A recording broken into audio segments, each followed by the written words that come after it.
Give it another minute.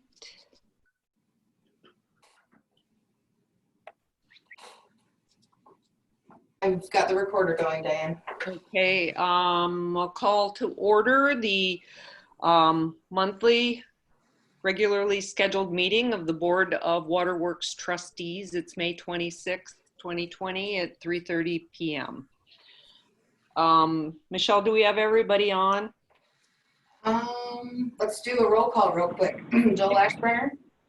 Present. Andrea Bolton.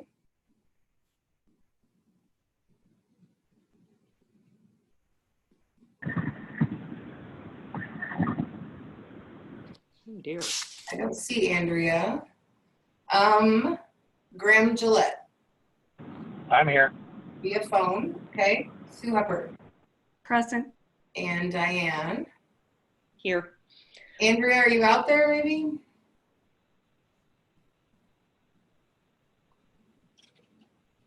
Okay, hopefully she'll maybe hop in and announce herself. Yeah, Where we have she wasn't going to be here. quorum, so we'll get through some of these.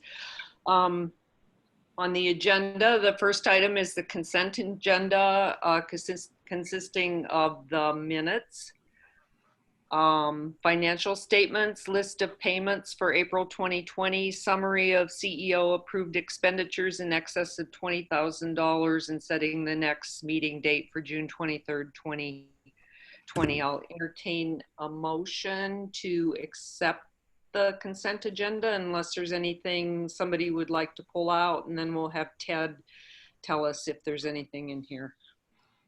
Excuse me, Diane, before we do that, I am getting a text from Andrea that she's trying to get in, but she has too many emails, so I am going to forward her our link. Okay, great. We'll have Ted spend a little bit of time on the approved expenditures in excess of $20,000 to allow Andrea time to get on.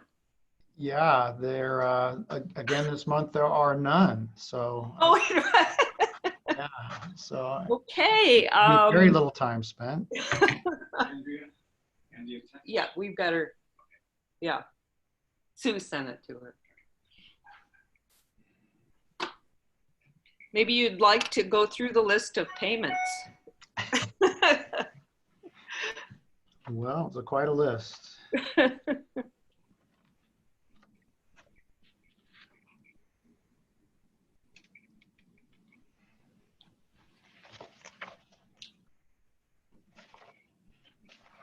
I guess, Ted, is there anything that you want to pull out and bring to our attention on this list?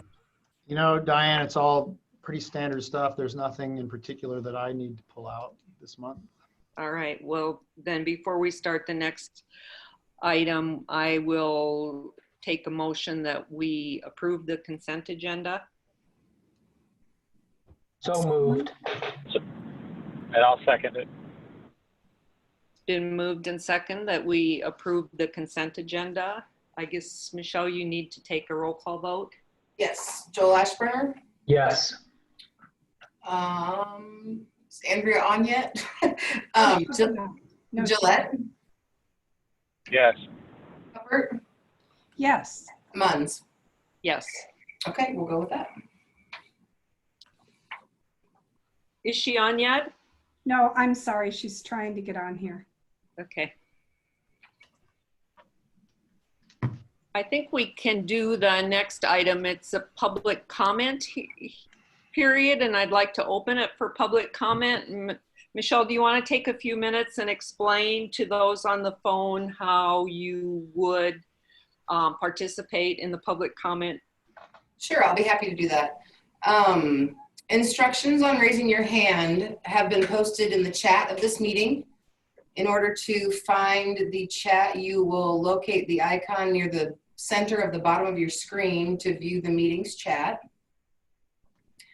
And in order to raise your hand, you'll first click on the participants button at the bottom of the screen, which will show the participants pane. In the participants pane, then click the raise hand button near the bottom. Those who raise their hands will be called on in the order that their hands were raised, and the meeting host will unmute your microphone when it is your turn to speak. Do we have anyone who would like to speak during the public period?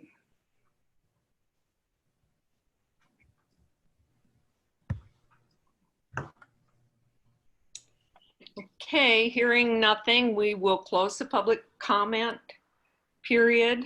I really don't want to go on with the action items until Andrea is here. Yeah, and she's having, Michelle, could you also send it to her? I sent it to her work address. Oh, Looks sure. like I'm she's in. on. Looks like Diane, she's can on. we, I'm here, do guys. item 3? Oh, she's here. I'm here. Thank you. Sorry about that. So sorry. Nope, that's fine, it happens. We have been through the consent agenda and approved it and opened and closed the public comment period without comment. Great. So we are now ready for the action items. And the first action item, A, is CEO selection process. I'll take a moment and give an overview of what got us here today. In January, we engaged a search firm, Colin Benzinger, to begin the search for a new CEO and general manager. He conducted interviews with a number of people, with the board members, senior staff, some union officials, to compile a job description, which was then advertised nationally of the availability of the position. We had 122 applicants for the position, which our search firm took and winnowed down to 8 candidates. Those 8, the members of the board were given complete, I guess I will say, dossiers on them. It included everything from their job experience to answers to questions on questionnaires, review of any records, public records to verify who they were and whether or not there were any issues, even looks at media reports that they were included in, so we could get an idea of that. That information was provided to all of us, and we spent some time. I think everyone on the phone who's interested in this knows that we had some closed sessions to discuss those candidates. Of the 8, we decided that we would interview 4, which we did via Zoom last week. All 4 were asked the same questions. And we are now down to the point where we are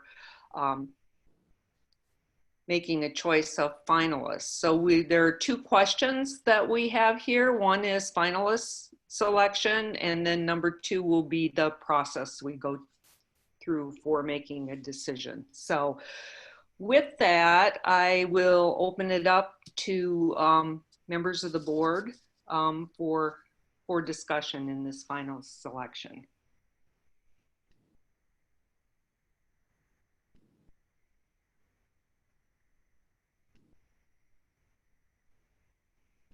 Diane, I would just like, this is Sue Hubbard, I would just like to thank Colin.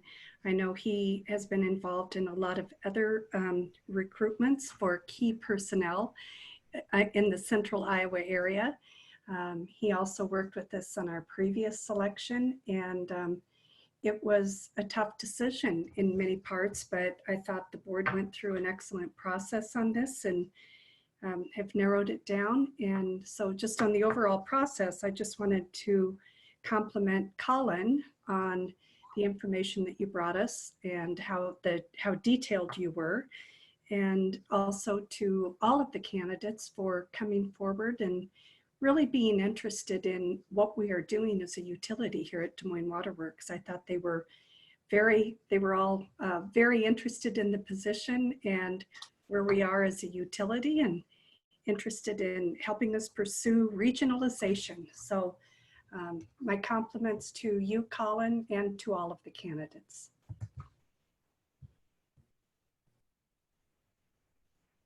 Thank you.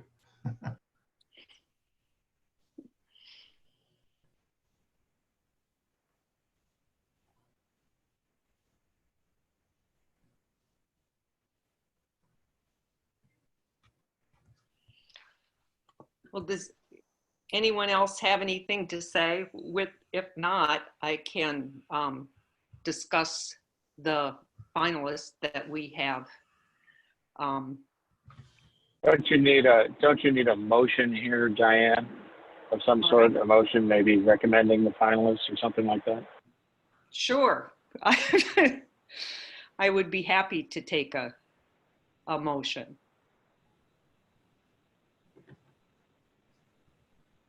This is Andrea. What are we looking for, a motion to recommend finalists or anything more specific than that? Yeah, that would be my understanding, is you would need a motion to recommend the finalists for a way forward here. So I move we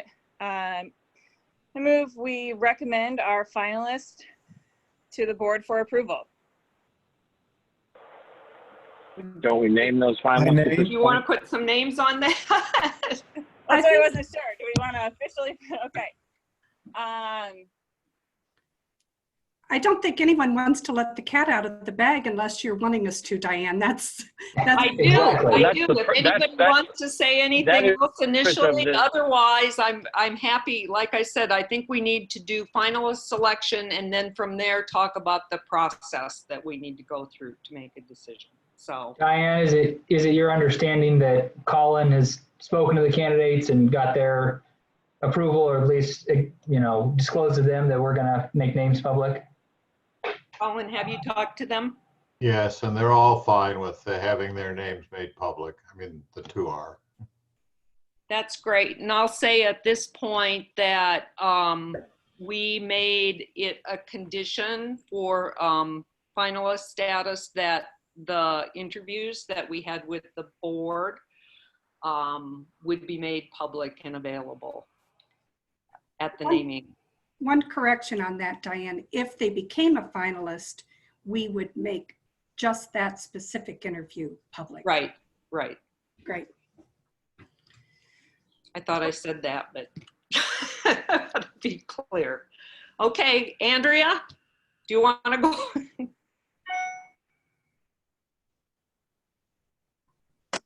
So now I feel like I'm going to flub up the names here. All right, do it. I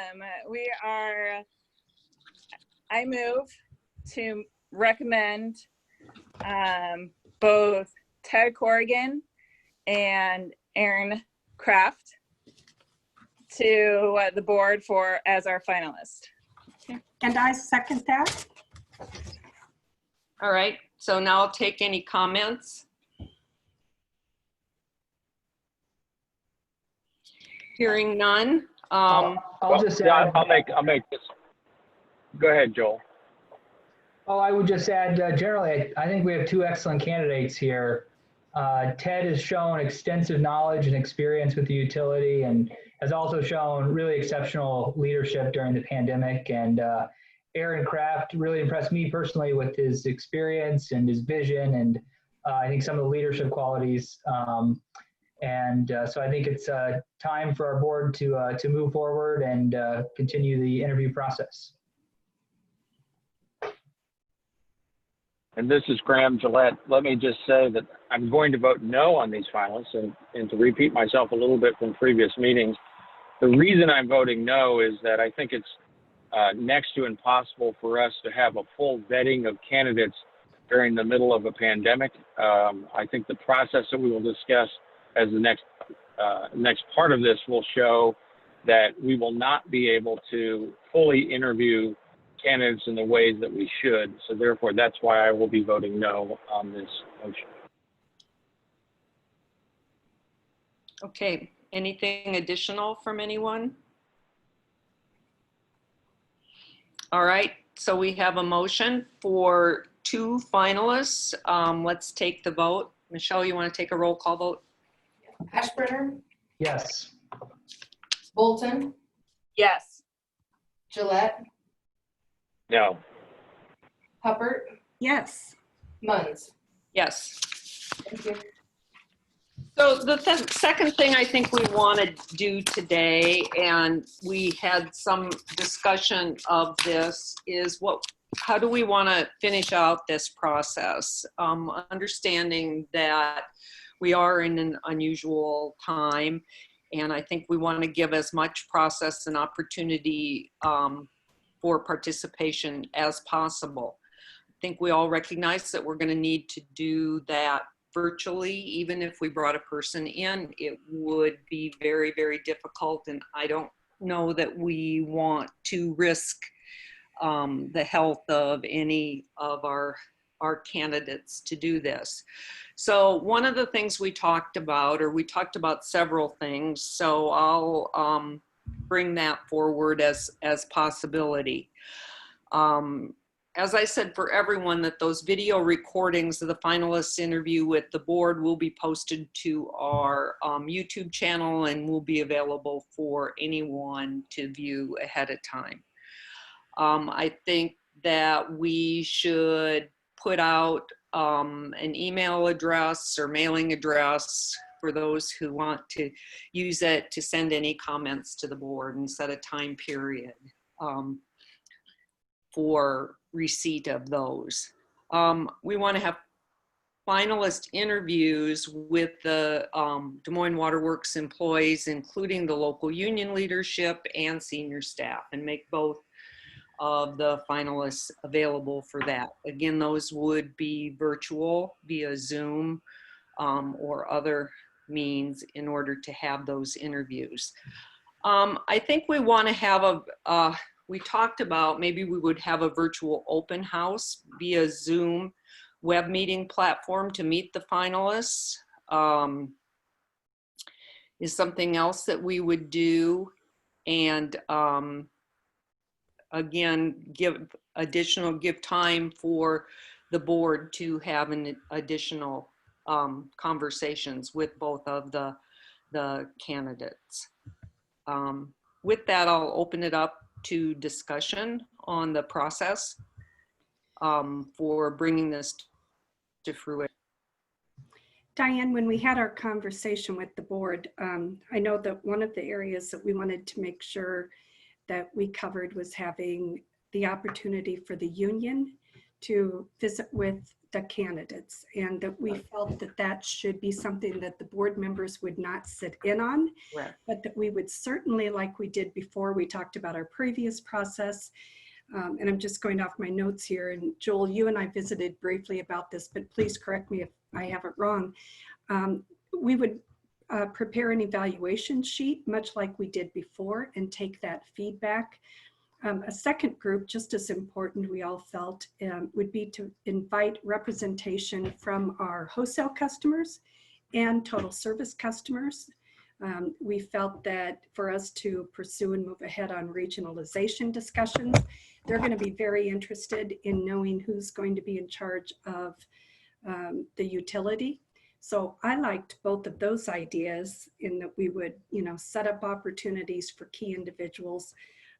I should also say that the mayor of Des Moines, I would think it would be important for the mayor and the city manager to also have a chance, since we all serve at the pleasure of the mayor. And we do so much in the way of 28E agreements and other arrangements through the city. So that would be just some additional details that when we talked about it, I walked away feeling very good about those suggestions.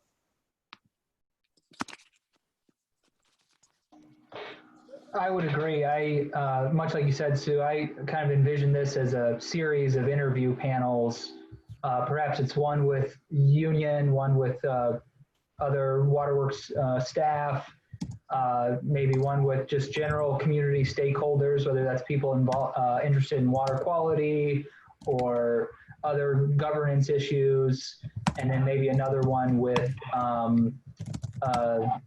wholesale or other suburban customers. And so I'm, I guess, interested to hear, I suppose we can kind of work through exactly how many and how those will take shape, but I would agree with Sue, some kind of a series of interviews and with everyone having kind of a worksheet they can fill out and return to us with some of their thoughts. I've been involved with the city when they've had a similar process and it really worked well. And I thought it was an effective process and I think it could work well here. And I will say that the mayor said he'd be interested in sitting in on one of those panels, as has Councilman Mandelbaum, who's been, really involved in, or, strong advocate for water quality. So I think we can rustle up a number of stakeholders in the community who would be interested in sitting in on these panels and providing their insight. So I think we can have a substantive and effective process here. It's going to be different than the process has been in the past, but we're in a new reality here. And so I think we can make this process work for the circumstances in front of us. And Diana. So Sue, this is Graham. Let me clarify here.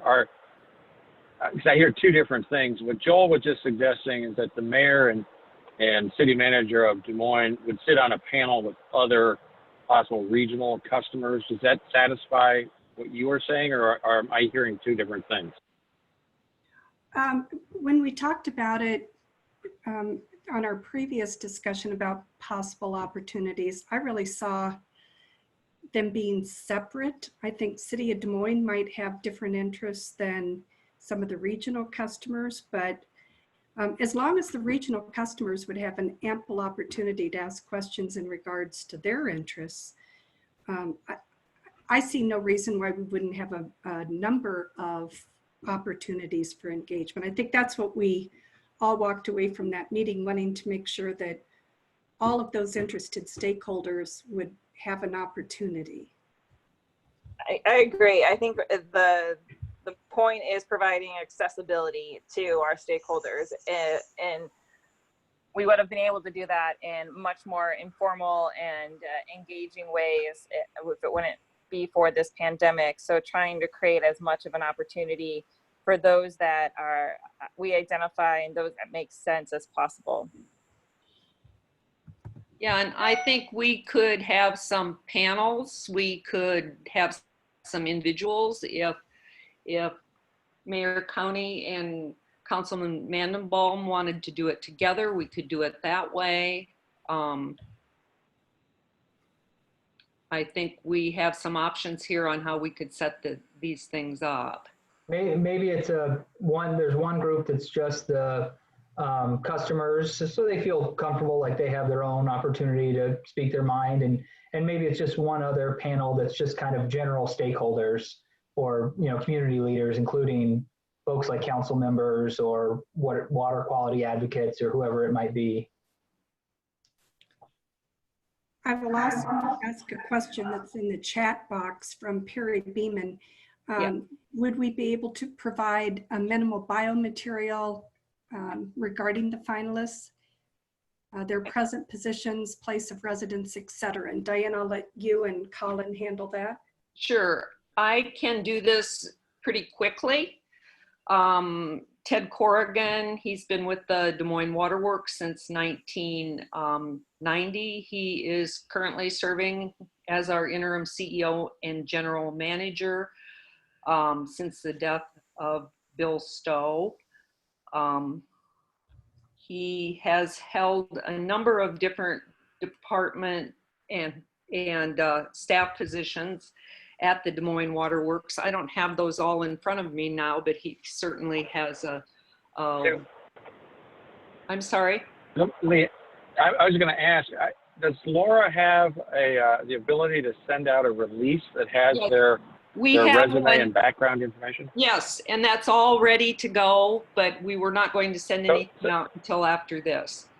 Right, but somebody like Perry, who's a journalist, that's what he's looking for, and I think that's what he wants to know, is whether he'll be able to have that today. Yes. I can quickly talk about Aaron Kraft. He has worked for Veolia as the general manager for Rialto, California Water Services since 2009. Previously, he was project manager for Vancouver Washington for 6 years and Central Region Operations Director for the American Water Enterprises in Sioux City for 2 years. He was also the Environmental Services Director for the City of Sioux City for 8 years. He has a bachelor's degree in environmental engineering and a master's degree in public administration from Iowa State University. But yes, we have a draft release that was waiting for the conclusion of this meeting, and we will be ready to go with that with the resumes of these individuals and links at the conclusion of this meeting.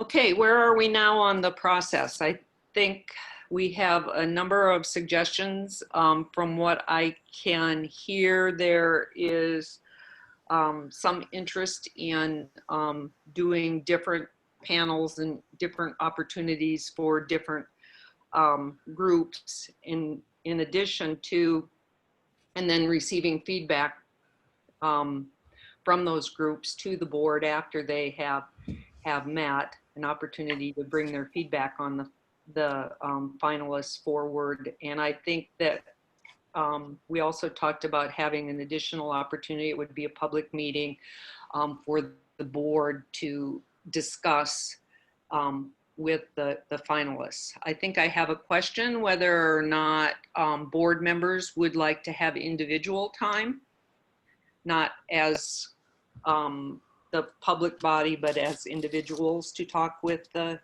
candidates.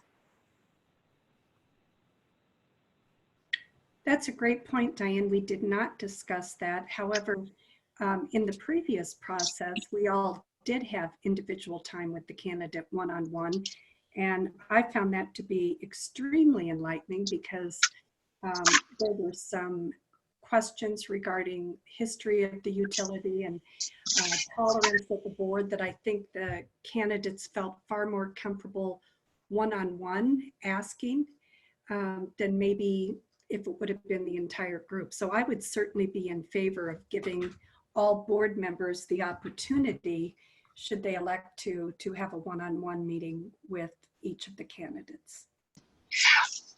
This is Andrea, but just to be clear, we are also having another opportunity for us to come together as a board to ask some additional questions that weren't necessarily those scripted questions from earlier, correct? Absolutely. That was a desire of the board for sure on our call. You're right. So what I have heard so far is, I'll go through this and you tell me if I missed anything. An opportunity for board members to meet with the finalists one-on-one, opportunity for the board to ask additional questions. That would be a public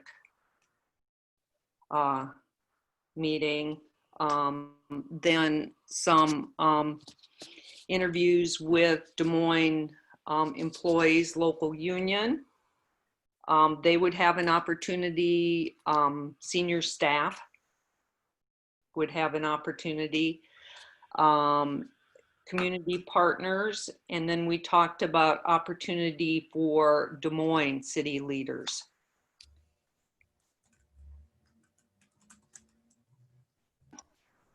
I think you summed it up well, and I would also agree that I think individual phone calls with candidates would be really productive. I would only ask that we,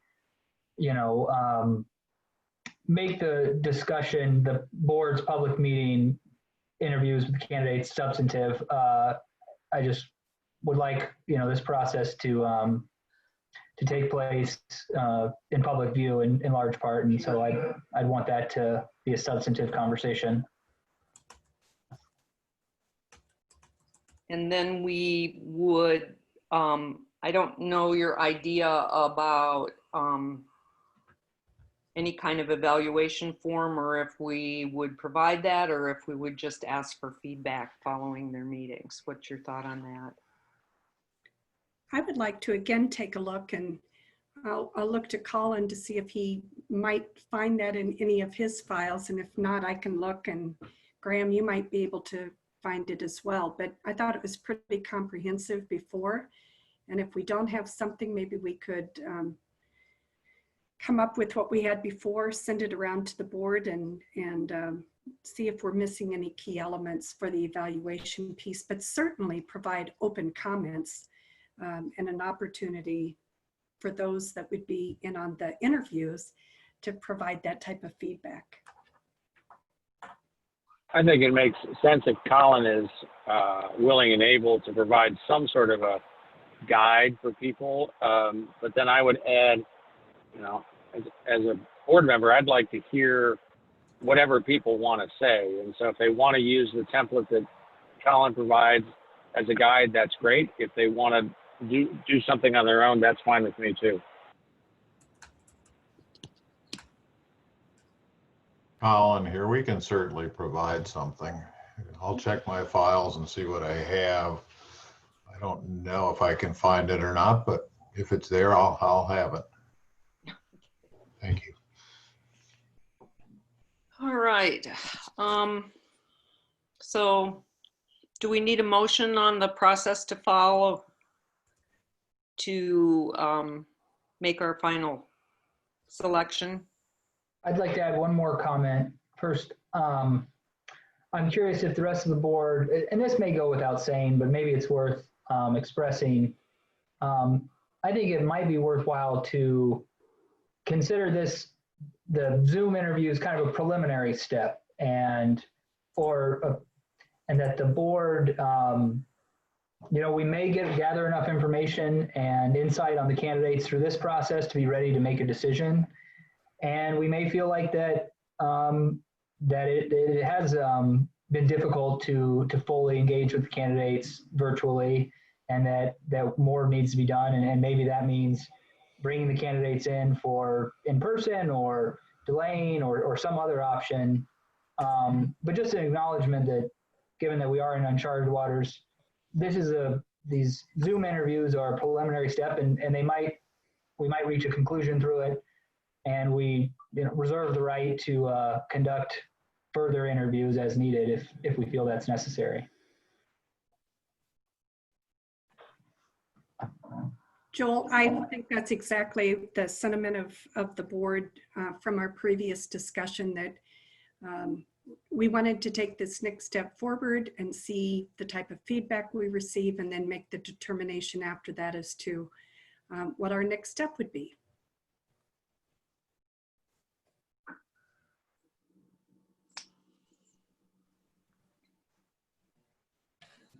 Diane, this is Rick Malm. I've been taking notes about the process, and I do think you're going to want to have a motion that articulates the process that can be voted on. All right. Do you want to take a stab at what the motion would be? We've had a lot of discussion about a lot of things here. I could certainly help with that, or if a board member wanted to make the motion themselves, that'd be appropriate also, whatever the pleasure of the board is. Why don't you summarize what we've just talked about as far as process, and then we'll take. It's my understanding that the process going forward will include an opportunity for individual board members to have one-on-one conversations with the two finalists, that there will be scheduled a public interview with the entire board with each of the two finalists, that there will be scheduled private opportunities for interviews with stakeholders, including the union representatives, senior staff members, community partners, and City of Des Moines leaders, that there will eventually be a public discussion on selection. We're leaving open the possibility of additional and further processes that might include some form of evaluation form to be supplied, but the board members wish to make it clear that all input in whatever form will be considered. And the board is reserving the right to do additional processes to arrive at its conclusion. So moved. Second. Been moved and seconded. Michelle, do you want to take the roll call vote? Yes, Ashburner, Yes. Bolton, Yes. Gillette, No. Hubbard, Yes. and Munns. Yes. Thank you. Okay, I want to thank everybody for their patience on that, and we will continue. And hopefully we can bring that to a close fairly quickly. The next item on the agenda is receive and file the cost of service report. Ted, do you want to talk about that? Absolutely. We've had quite a little bit of discussion about the cost of service report completed by Raftellus. Peggy does a nice job of kind of walking us through, but basically there's been a lot of interest in updating or having someone else take a look at our cost of service process. We have had a process literally for decades, but in 2017, we hired Raftellus to come and take a look at the process that was being used. They did do a study, developed a proposed model, more of a forward-looking model compared to our more historical cost of service approach. They had that done some time ago. In April, Raftellus came and gave a presentation to the board on that cost of service methodology and their report. We do have a meeting scheduled, an online meeting with our wholesale customers on June 11th, and really broader than the wholesale customers if there's interest from Total Service or whoever. We have a meeting scheduled on the 11th where Raftellus will share the cost of service report with our wholesale customers. Des Moines Waterworks staff, specifically Amy Kaler, will provide some rationale and intent for how we plan to move forward with that information into rate design, which is actually already beginning to move forward. And today, we would like for the board to receive and file the report, which is complete. The report that will inform our rate making process going forward. The report that is basically a description of what they did in terms of evaluating our cost of service and the methodology that they used. And we can talk more about next steps if you like, whether we would like to, there's been some suggestion that maybe there should be yet a board work session before we meet with the wholesale customers to ask more detailed questions, and we certainly have opportunity to do that if we like. But today, ultimately what we'd like the board to do is receive and file the cost of service study report completed by Raftellus. Thank you, And Ted. Diane, this is Graham. I move that we accept and file the cost of service study. Seconded. Before we vote, I have a couple things that I'd like to say about this. First is that Raftellus made a couple recommendations. One was that we determine the revenue requirement based on a forward-looking test year rather than historic test year. And I think that's talked about but not really covered in this report. This report is about the next step in the process after you have determined your revenue requirement or how much money you need to run the utility. This is the cost of service study. It determines, or it talks about who should pay and how much. And the cost of service study looks at the financial responsibility and allocates costs among customers and customer classes. This study when you read it, you'll see it's based on the widely adopted approach described in the American Water Works Association Principles of Water Rates, Fees, and Charges. And the manual is generally accepted industry standards. The study, when you go through it, it allocates costs based on operational demands each class and customer places on the water system. Costs are segmented based on service or benefit received. When going through the report, I'll cut right to the chase. Page 21 shows the results of the study, and you can look at them. The final thing I want to say is if, how, and when we implement any rate changes based on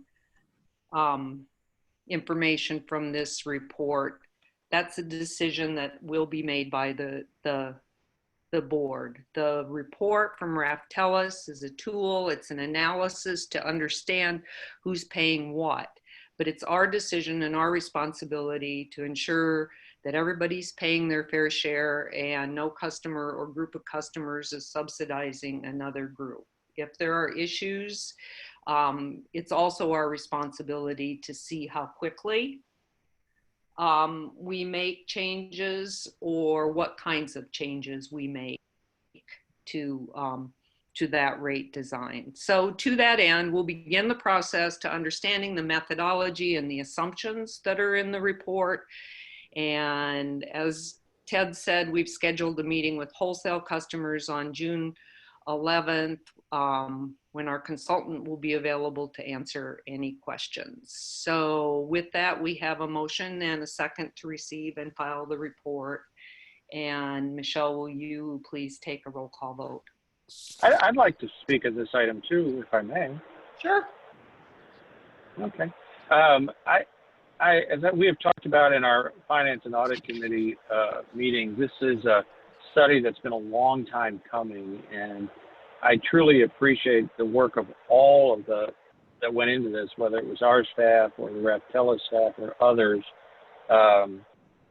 As Diane, I agree with what Diane has said here, and that the next phase of this process is important, and that is that we discuss, and when I say we, those of us at Des Moines Waterworks and our customers and others discuss how we use this information to set rates going forward. But this study provides some fascinating and important information for us about best practices when it comes to setting rates, but also some ideas about our unique situation at Des Moines Waterworks and how we serve our regional customers. And so I just want to show my gratitude to all of those that have spent so much time, starting with Peggy Freeze and others, Ted, Corgan, and everybody that's been involved in this. But I mean, it's been a long time coming, and I'm very appreciative for what it took to get us here. I didn't mean to cut discussion. Anybody else would like to speak on this?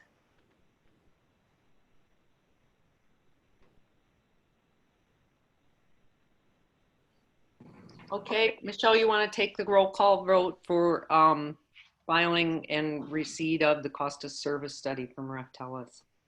Yes, Ashburner, Yes. Bolton, Yes. Gillette, Yes. Hubbard, Yes. Muns. Yes. Thank you. Thank you. Diane, I also think on this, in case we still have a couple of our regional customers on, Ted had a good plan as to how to communicate this out to some of our customers. And I just want to make sure that that information is shared in this public format also.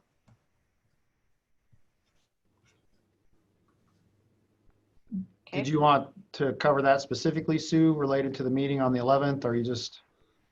I want you to have an opportunity to share what the plan was, whether it's now or in your comments, or I just want to make sure that some of the people on the call might be real interested in getting in and digging, and I think you have a plan for them to better understand it. Absolutely. Now that the report has been received and filed, it's available to the public. They can go online and get a copy of the cost of service report and review it. They can request a copy, and we'd certainly be happy to forward them a copy for their review. And then probably more importantly, on the 11th of June, we've scheduled a meeting. The consultant will be available for a meeting much like this, where they will give an overview of the report, much like they did for the board, but then also be available to ask questions. And so we're hopeful that our customers will have the opportunity to take a look at the report and formulate their questions. And then also at that same meeting, we've asked Amy to give sort of a rationale and intent of where we intend this process to go next, and kind of how we're going to flow through the rate making or a rate determination process from here going forward. So I think it'd be good discussion and a good opportunity for them to get in and ask questions and make comment early on in the process. Thank you. Certainly. You ready to move on to the next item? Yes. Item 3C, acceptance of the Northwest 26th Street feeder main. Ted, you want to talk about that? Absolutely. This was a little transmission main project that we completed recently. This is new transmission that will take water from the Saylorville plant to the Polk City booster station. And primarily, this project will serve Polk City, who is paying a good percentage of the cost, but then also some unincorporated areas of Polk County along the western side of Ankeny, between Ankeny and Saylorville Lake, and then north of Ankeny. So shared project, a good example of regional planning in terms of providing service into the future. We will see in item 3F, we'll talk about that booster station that will be going out to bid soon, but the transmission is complete. And this item is a request that the board accept that project completed by McMullen Corporation.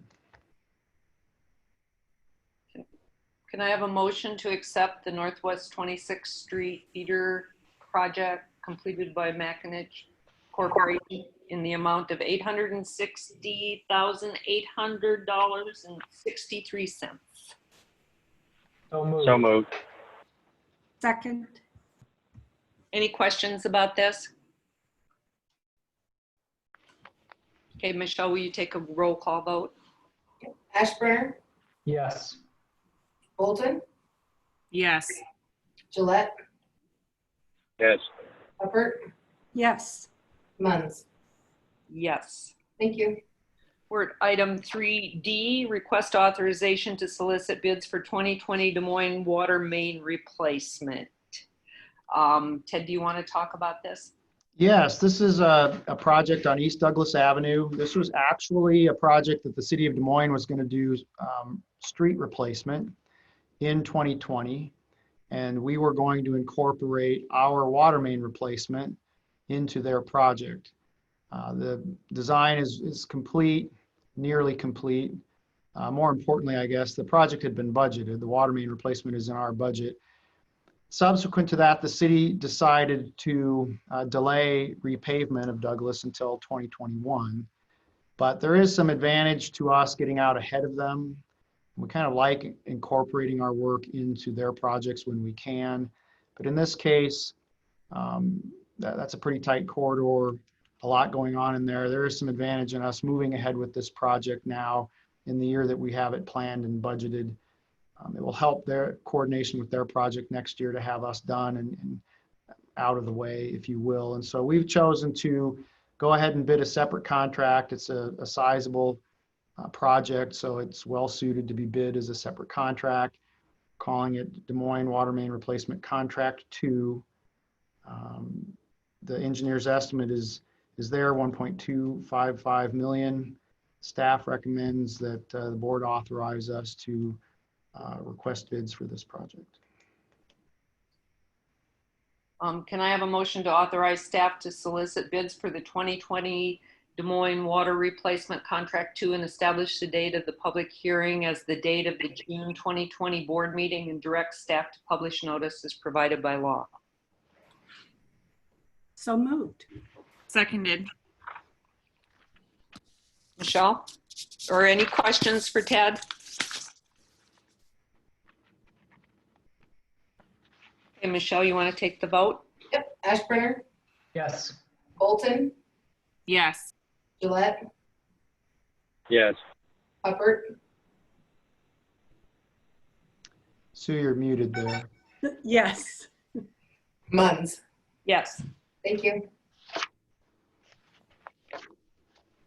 Diane, before we move on from this item, I thought it might be a good idea for me to mention that staff and council have worked together to submit some adaptations to our public bidding process to accomplish these bids without violating social distancing and non-contact rules. So these processes are now moving forward with a little bit more electronic implementation. And Great. some further details can be provided if anyone interested. And Rick, can I ask a question on that? How much of our new rules are impacted by the governor's executive orders? I guess what I'm asking is, will these new procedures and rules expire at some point?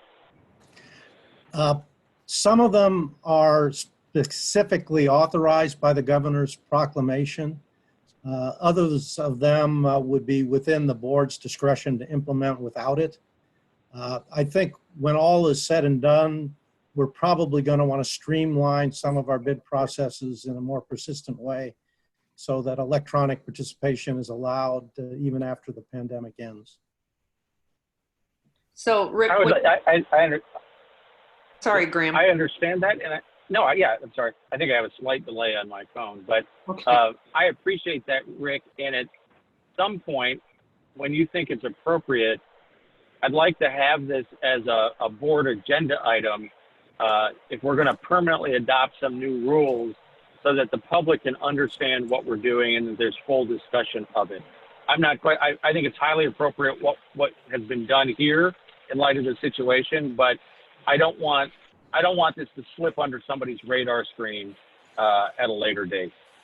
Understood. And I had been thinking that this might be within a process for amendment of the board policy manual, which is going to come before the board in the fall, according to regular schedules. That's excellent. Yep, that would make perfect sense to me. And Rick, the question I had is, you said that it was authorized by the governor's emergency proclamation and board discretion.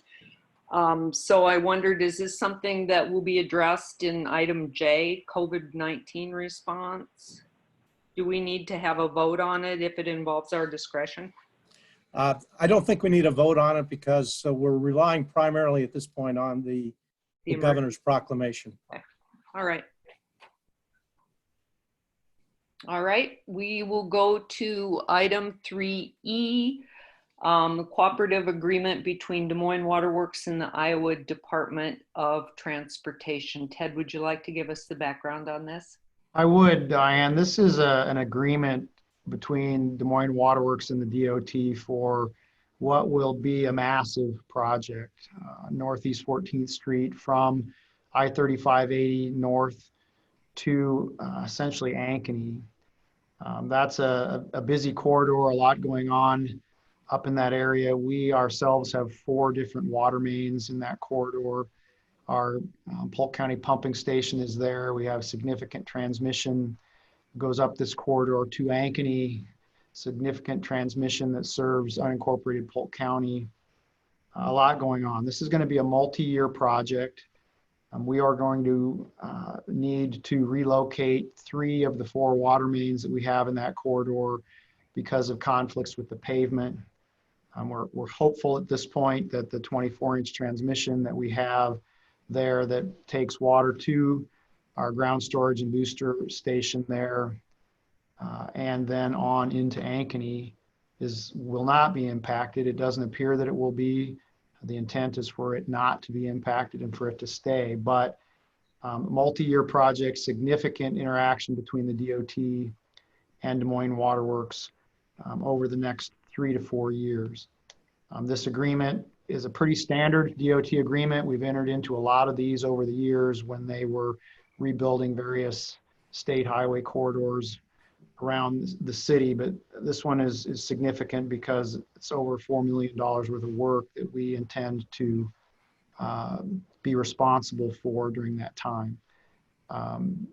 The agreement, as I said, is fairly straightforward. It does call for us to reimburse the DOT for this work at the end. That's a lot of work for us to reimburse all at one time. So we have actually budgeted $1.5 million worth of this work in the 2020 budget. We will budget more in each of the 2 successive years, and then at the end of the construction period, we will settle up with DOT something north of $4 million. But that's background on the project. The request today is simply permission for me to enter into this cooperative agreement with the DOT that will guide our interactions on this project for the next 3 years. Okay, so we'll get a motion and second, and then people can ask Ted questions. I need a motion to approve and authorize the CEO and general manager to execute the Iowa Department of Transportation cooperative agreement for relocation of water main in the US Highway 69 reconstruction from Interstate 80 to just south of Southwest Springfield Drive, Southeast 33rd Street in Ankeny. Can I have a motion? So moved. Second. Now, are there any questions for Ted on this project?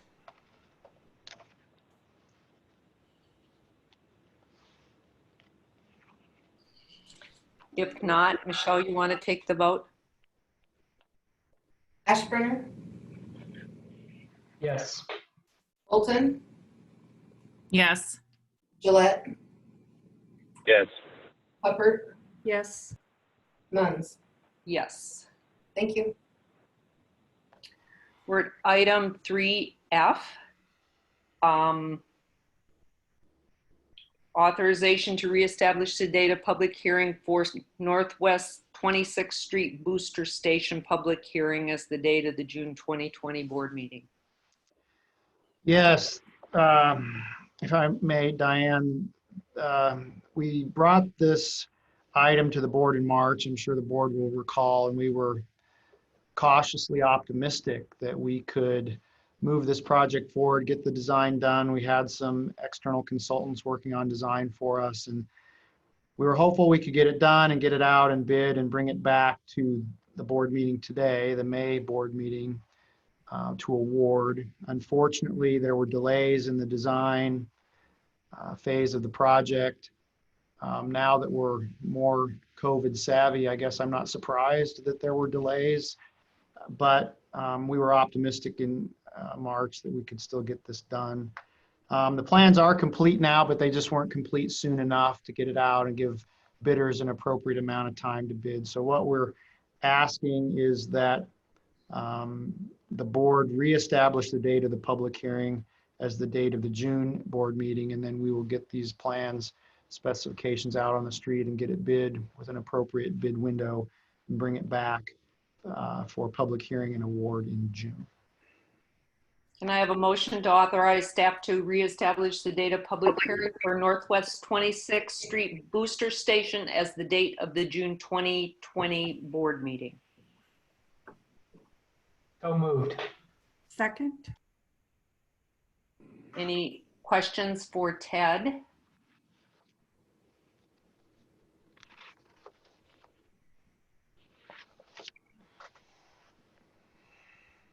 Michelle, you want to take the vote? Okay, Ashburner, Yes. Bolton, Yes. Gillette, Yes. Hubbard, Yes. Munns. Yes. Thank you. Item 3G, the award the 2020 well rehabilitation contract for the McMullen water treatment plant. I believe with this agenda item, I don't know, Ted, if you make comment or if I do the public hearing first. I think we can do it either way, Diane. Maybe we'll just do the public hearing, and then when I do analysis of bids, I can make my There you go. Okay. I'd like to open the public hearing for comments from the public concerning the project's form of contract, plans and specification. Rick, do I need to have estimated costs in this also? Yes. Okay. Comments concerning the project's form of contract, estimated costs, plans, and specifications. Michelle, I'm opening the public hearing. Do you want to once again tell people how to participate? Sure. If there are any members of the general public who would like to participate, we would ask that you raise your hand using the Zoom meeting feature. First, click on participants button at the bottom of the screen to view the participants pane. In that pane, click the raise hand button near the bottom. Those who raise your hands will be called on in the order that your hands were raised, and the meeting host will unmute your microphone when it is your turn to speak.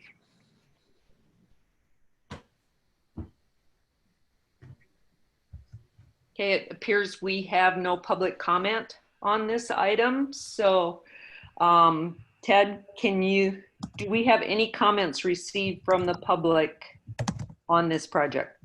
We have received no comments, written or oral. So I will close the public hearing and find that the project reflects appropriate coordination of existing infrastructure and that there are no suitable facilities available for rent or sharing in lieu of the project. Now, I would like a motion to approve the project's form of contract, plans and specifications, and estimated cost. So moved. Second. Now, do we take a vote here before you provide the analysis of bids? I think we do. Can Yes. we take a, Michelle, can we have a vote? Yep. Ashburner, Yes. Bolton, Yes. Gillette, Yes. Hubbard, Yes. Munns. Yes. Thank you. Now, Ted, can you provide an analysis of the bids and make a recommendation? Certainly. The board will recall that last month when we brought this project, we brought a little bit of a list of options here because we'd heard that there could potentially be good pricing available. That was the case to some extent. The base bid for this project involved rehabilitation of 2 of our radial collector wells at the McMullen plant, well 2 and well 3. We had a number of alternates there, but and you can see the bids for each alternate from each of the 2 bidders.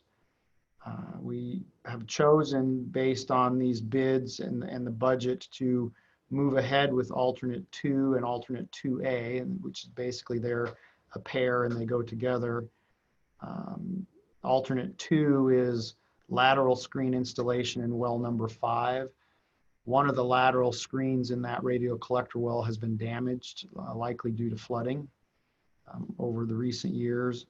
So we're going to project a new well screen out from that caisson. And then while we're down there and have the well offline and dewatered, we're also going to redevelop the existing laterals in that well. So effectively rehabilitate that well also. Staff believes that the combination of the base bid and alternate 2 plus 2A is the best option in the best interest of Des Moines Waterworks. It leaves additional funds available to us for rehab of a couple of pump motors, a couple of pumps in those 2 wells, and the Des Moines Waterworks labor within the budget. And so staff would recommend that the board award a contract to BCI, who's the low bidder for the base bid and alternates 2 and 2A. All right, I'll get a motion and then you can ask questions. I'd like a motion to approve the General Manager's recommendation awarding the contract to BCI Water Resources Group in the amount of $1,053,975 and authorize the chairperson to execute the contract. So moved, Diane. Second.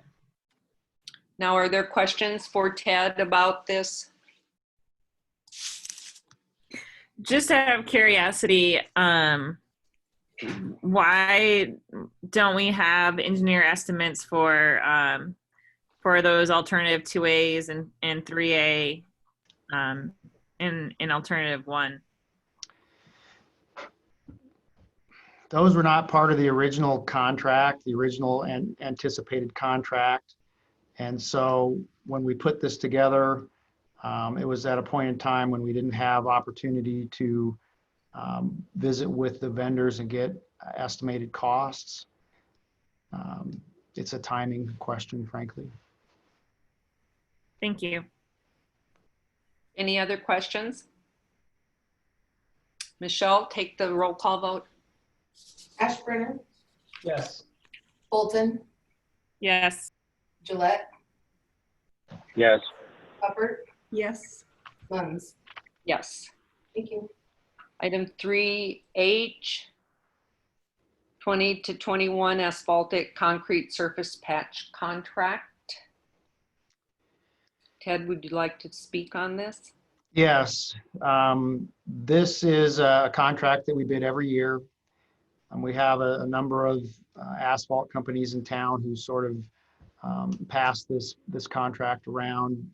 Basically what it amounts to is when we do restoration of street holes, when we have to cut a hole in an asphalt street to do work, we don't have our own asphalt equipment, and so we have a contractor who comes out and asphalts those small patches. And so something we do every year. Julia has mention in here of the contractor who was low. Last year, G&H Asphalt, they chose for whatever reason not to bid this year. That's not uncommon for this to kind of get passed around between G&H and Hills Brothers especially, but Spec has been in there a few times too. Good bids, 2 bids, both good contractors. We would recommend that the board award this year's contract to the low bidder, which is Hills Brothers Asphalt. Can I have a motion to award the asphaltic concrete patch, surface patch contract for 2020 to 2021 to Hill Brothers Asphalt in the amount of $187,200? So moved. Second. Are there any questions for Ted about the concrete surface, the asphalt concrete surface patch contract? Were we hoping for lower bids given the price of asphalt, or sorry, the price of oil? You know, Andrea, frankly, this contract is a lot of labor. These are very small patches, and the quantities are so small that, you know, they're putting a small amount of asphalt and then moving across town and putting another small amount of asphalt. We didn't really anticipate lower prices. So my answer to your question would be no, we weren't. We're always hoping for lower prices, but we weren't really expecting it to be low because of the nature of the fact that it's, you know, such small patches and so many of them all over the city. Sure, that makes complete sense. Thank you. You're welcome. Any other questions? Hearing none, Michelle, you want to take the vote? Ashburner, Yes. Bolton, Yes. Gillette, Yes. Hubbard, Yes. Muns. Yes. Thank you. We are at agenda item 3I, 2020 to 2021 concrete contract. Yes, this is another annual contract. Every year we bid, same thing. Essentially, these are surface patches, street patches. Whenever we do maintenance or repair or installs in the street, we have to break the street and then patch it. So each year we get a bid from concrete suppliers. The difference between this one and the asphalt bid is that our folks place the concrete, whereas the contractor places the asphalt on the previous bid. So this is just the materials, to provide the material. Fairly consistent year over year. We did get 5 bids this year, which is good. We don't always get that many bids, but same contractor again, CTI Ready Mix. Prices went up a little, not unexpectedly. I will point out that for many years, we have worked with the city, and Sue, I know you'll remember that years and years ago, we had a conversation about cooperative things we could do with the city of Des Moines. And we tried a lot of things, and this is one that's really stuck. They have their own little batch truck, and it goes out and just delivers exactly the amount of concrete we need. And so for very small holes, that's very effective for us. They get more use out of the truck because they're sending it to our holes, and we cut more holes in the street than anyone. So it's been a great partnership. We will continue to use the city's truck for smaller patches, and we would recommend, which is not part of this approval, but we would recommend that the board award this year's contract to CTI Ready Mix for concrete.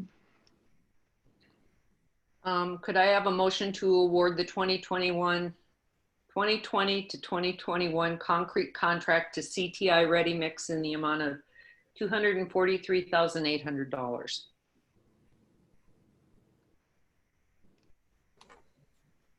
So moved. Second. Questions for Ted?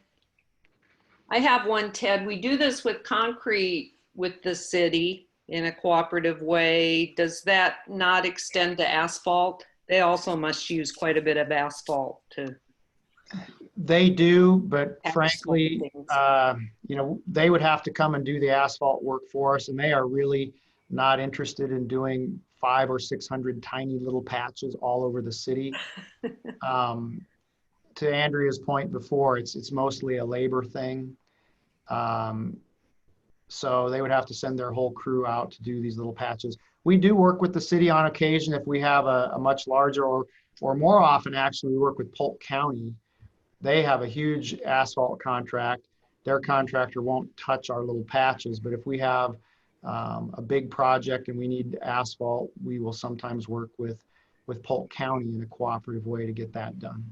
Okay, thank you. Any other questions? Michelle, you want to take the vote? Ashburner, Yes. Bolton, Yes. Gillette, Yes. Hubbard, Yes. and Muns. Yes. Then final item under number 3 is J, COVID-19 response. And I will turn it over to you, Ted. Thank you, Diana. Just to provide another update to the board and here in public forum, so everyone kind of knows what we have going on. Still significant impact on our operations. And I'll just step through a few of these specifically to make sure everyone is aware. Both of the parks, Maffett Park and Des Moines Waterworks Park, remain open to the public. We continue to see higher park usage than normal, and that's great. It's nice to have the opportunity for folks to get out and about in this situation. All park events have been canceled effectively through June. There are a couple of things still on the calendar in July, but whether they happen remains to be seen. From a customer service perspective, the main office continues to be closed. We're not doing any in-home customer service except for emergencies, leaks, and broken meters and that kind of thing. Termination notices continue to be sent so people can have an understanding of what they owe, but there is a message that says that we're not cutting. for a period of time, we had suspended our pre-termination courtesy calls because we weren't doing terminations, but we have re-implemented those calls now with a message that says, can't pay, let's talk. It's a little bit of a campaign that Amy and Laura have come up with that to encourage folks to call in and make arrangements so they don't get too far behind. And we're happy to help them with their bills and work out a payment agreement. Late fees continue to be charged on those accounts if they're not paid and they haven't made any arrangements. The good news is revenue remains steady. The delinquent amount owed on residential accounts has increased by about 24% since the pre-COVID time, but all of that increase occurred early on. And so for the past 5 weeks, that delinquency percentage has stayed about the same, which is positive. We've canceled more than 5,000 individual service terminations on, those are 5,000 distinct accounts out of our 75,000 or so residential accounts. So that's a significant number. We anticipate that the main office will remain closed to the public until no earlier than June 15th. It's kind of the date we have in our mind, but as we see some other entities pushing their opening dates out even till the 1st of July, we'll keep an eye on that and try to parallel what's happening in the community. But at this point, we're looking at no sooner than June 15th. And then our normal collection processes will not begin until 2 to 3 weeks after the main office is open. And we're hoping that at one of the committee meetings in June, Amy will be able to review our collection processes with the board and talk about the types of customer agreements and pay agreements that we can arrange for customers to help them if they're experiencing some difficulty with paying their utility bills. So at some point in June, we hope to cover that. Employee health and safety, the vast majority of our folks are working every day. There are a few places where we just don't have work, where they're working an occasional shift or they're not working for an occasional shift, but the vast majority of folks continue to work. But most people are working in a sort of a non-traditional environment. Many are working from home. So we have about 45 people who are working from home on a daily basis, about 35 who are taking a vehicle home and reporting directly to work. The rest, though, are reporting to work somewhere. A few are reporting to the main office building, but many of those are reporting to conference rooms or break rooms or sort of individual areas where they can work in a socially distanced way. We also have a number of our maintenance folks who are reporting to remote facilities, and we've sort of divided the staff into teams where they work in a specific area and there isn't the kind of interaction on a daily basis that there used to be, with the hope that if we do have someone become infected, that they won't infect the whole staff. We're doing a number of other things. We've sort of segregated the plant. I talked about that last week or last time. We're also looking at setting up a second control center at one of our remote treatment plants, and that's moving along very well. Kyle Danley shared some photos with me today of the progress there, and by the end of the month, which is basically the end of the week, we're hoping to have that set up and ready, and we'll have some of our control center operators start reporting there instead of to the control center, our single control center here at the Fluor Drive plant, which really provide us an opportunity to keep them separate and socially distant and form those teams, that team concept where if you have one group that becomes infected, then you have others who they haven't had contact with and should stay well. Temporary employment practices remain in place to support all these: work from home policy, taking vehicle home policy, a number of things, including emergency FMLA and emergency paid sick leave policies, which were required by the Families First Act. And I know it didn't get in the packet, but Michelle sent an overview of all of that out. So you can review it. If you have any questions or comments, we can certainly respond to those. A little bit about water production effective on May 17th, which was a week ago Sunday. We no longer have staff sequestered in the campers, and in fact, all the campers are gone from all the treatment plants. That doesn't mean that everybody's back to normal. In fact, far from it. We've got some altered work schedules for our control center operators. We're trying to separate them into teams, as I've described. Still a lot of things going on there in an attempt to protect employees, but no more campers and no one living here 24/7, which I think will be much less stressful for those folks. The initial cost of our sequestration was about $300,000 for each of the 2-week rotations when we had the large number of folks involved. But as we reduced the number of folks over time, the last 2-week rotation was closer to $50,000. And the total cost, the total additional cost above and beyond normal operations for sequestration is about $875,000. That's a round number. We're still tallying those up.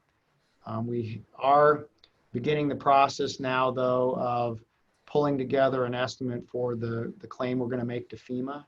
Certainly do intend to make a claim, and we're starting to hear more positive feedback from FEMA and others in the Homeland Security arena that it's looking more likely that we will get some reimbursement, but never any guarantees until we get the money. So stay tuned there. We're working on that. We've communicated with congressional delegation. We've communicated with Homeland Security. AWWA National is working on it for us. So we're hopeful. I'll stop there and see if anybody has any questions. Our ask at this point is just once again for the board to ratify the response plan going forward, and then we would intend to bring yet another update next month. Okay, let's have a motion and then we can take question and comment. So moved. Second. It's been moved and second to ratify the COVID-19 Emergency Action Plan as of today. Questions for Ted? Comment? Ted, this is Sue, and the question may be better directed at Amy Kaler, and I wouldn't expect you, Amy, to have the answer right now because I don't think anyone could answer it, but with the governor's declaration that she made today removing evictions and foreclosures, she made the comment that there will be dollars available through the CARES Act and that they are working hard to get that in place by the end of the week, and that they would be announcing more later in the week. So it made me wonder when she said that if individuals who were in the process of having their water shut off, if they could also apply through the state for this CARES Act money. And I don't think any of us know, I don't think they would have known the answer to that, but certainly something that we could check into in case we provide that idea to people that are calling in wondering about what options they might have. Sue, this is Amy, and I was unaware of that, that CARES could apply to water utilities, but right before the board meeting, I did email Laura and ask her if she could find more information out for us so that we are taking advantage of any assistance for customers, you know, that we can, that would make sense. Yeah, and Amy, I don't know if it is available for utilities. I don't know what is included, but I was rather surprised to hear that there will be state dollars through the CARES Act to help people going through evictions and foreclosures. So it's just another tool we could maybe check into. And I think Beth Townsend or someone in her shop would be able to answer that question. I think there's a lot of question about that right now, Sue. I saw today a member-to-member inquiry from AMWA, one of the members of AMWA, asking if anyone had figured out how to take advantage of funding through CARES Act to help customers pay their water bills. And I haven't seen any response, but we should see some response in the coming days. And hopefully we can all as an industry figure out if that's possible, and if it's possible, how to go about it. Great, thank you.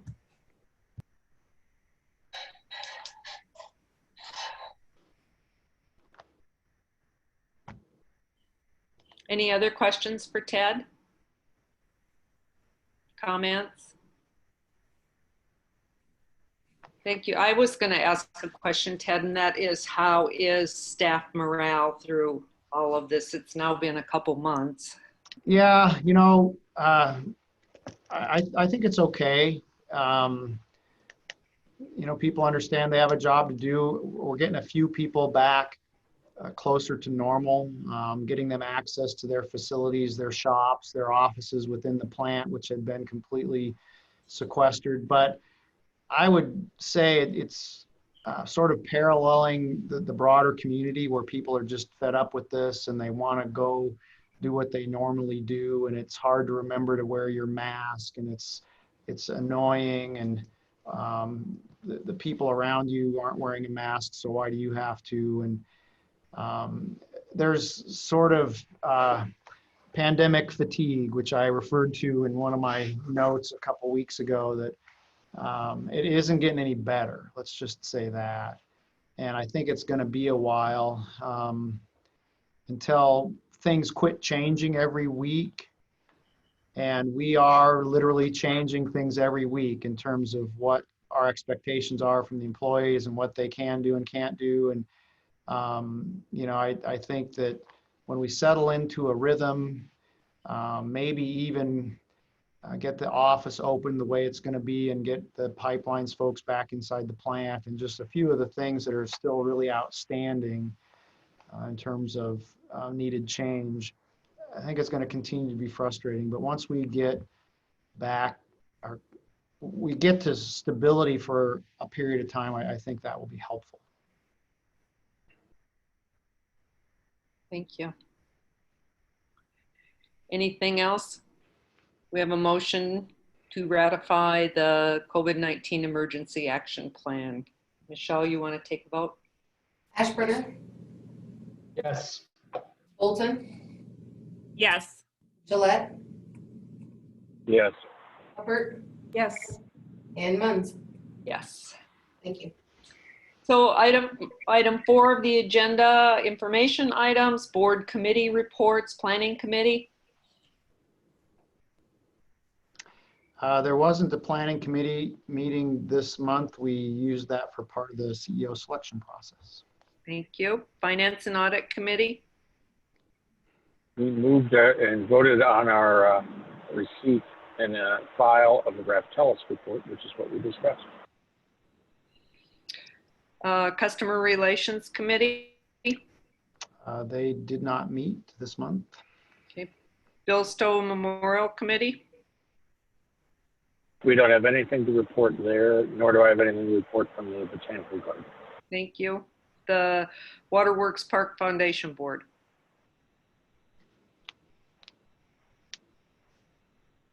Sorry, finding my mute button. You have a report included in your agenda that should cover a great deal of what was discussed, probably better than I could. Okay. Thank you. Staff updates. Laura, anything on the government outreach update? I provided a memorandum in your board packet. As you know, the legislature has been suspended since mid-March, but we have been busy still on the federal policy side, looking into the various, working through the various office staff at our congressional level, and that is laid out in the memo. Okay, thank you. Ted, any CEO and general manager comments? I will say one thing.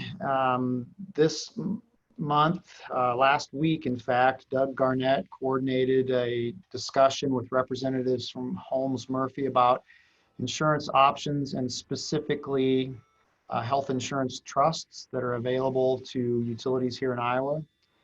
And they are going to take a look at those and get us a couple of options, a couple of quotes. And we're going to be considering our options for moving forward from a health insurance perspective. So just that meeting was on the books before all of this COVID-19 business started to happen. We finally decided just to have it virtually, and we're able to do that last week. So thank you to Doug for getting that coordinated. Do you have a time frame on them getting that back to you? Doug, I'm going to ask you if you have knowledge of the time frame.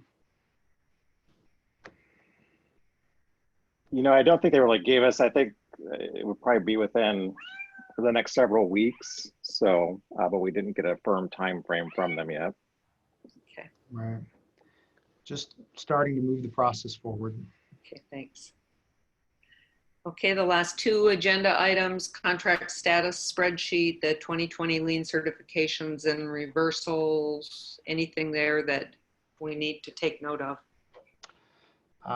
Nothing in particular, Diane, no. Okay, I'll take a motion for adjournment.